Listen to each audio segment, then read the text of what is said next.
एक राज्य में एक पराक्रमी राजा का शासन था।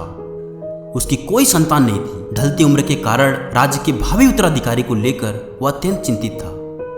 अनेक वैद्यों को दिखाने के बाद भी वह संतान सुख से वंचित ही रहा। अंततः राज्य के किसी योग्य नवयुवक को राज की बागडोर सौंप देने का निश्चय किया।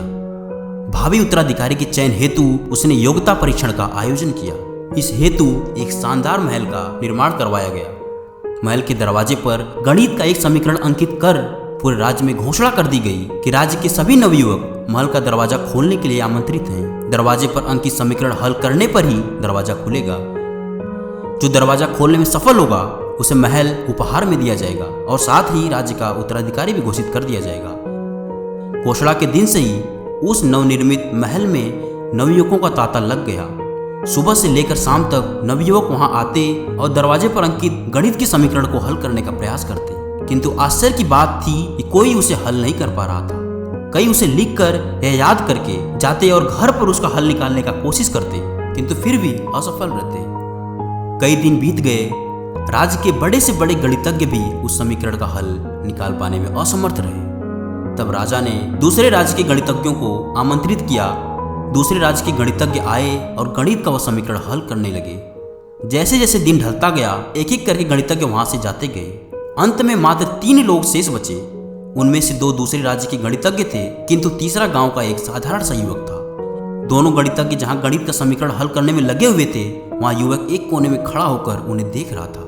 राजा ने जब उसे यूं ही खड़ा देखा तो पास बुलाकर पूछा, तुम दरवाजे पर अंकित समीकरण हल क्यों नहीं कर रहे? युवक बोला, महाराज, मैं तो बस यूं ही इन नामी गणितज्ञों को देखने आया हूँ। ये अपने राज्यों के इतने बड़े गणितज्ञ हैं, इन्हें समीकरण हल करने दीजिए। यदि इन्होंने हल निकाल लिया तो राज्य के उत्तराधिकारी बन जाएंगे। इससे बड़ी बात और क्या होगी? यदि ये समीकरण हल नहीं कर पाए तब मैं कोशिश करके देखूंगा।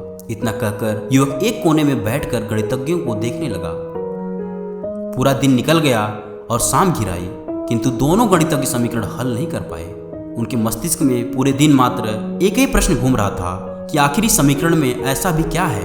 कैसे हल होगा? कैसे महल का ये दरवाजा खुलेगा?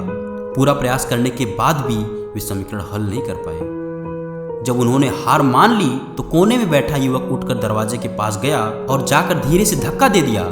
जैसे उसने दरवाजे को धक्का दिया, दरवाजा खुल गया। दरवाजा खुलते ही लोग उससे पूछने लगे कि तुमने ऐसा क्या किया कि महल का दरवाजा खुल गया?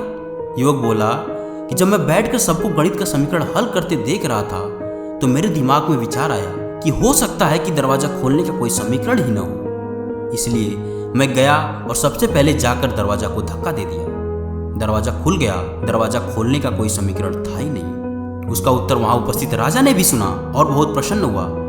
उसने युवक को महल भी दिया और राज्य का भावी उत्तराधिकारी भी घोषित कर दिया। तो दोस्तों, ऐसे ही हम भी कई बार अपने जीवन में छोटी छोटी समस्या को बड़ी मानकर बैठ जाते हैं, जिसका हल बहुत ही आसान हो सकता है, लेकिन हम कोशिश ही नहीं करते। हर छोटी बड़ी समस्याओं को एक पहलू से ही नहीं देखना चाहिए। उसका दूसरा भी पहलू हो सकता हो बिल्कुल आसान हो, जिसका हल हमें बिना बैठे ढूंढते रहना चाहिए।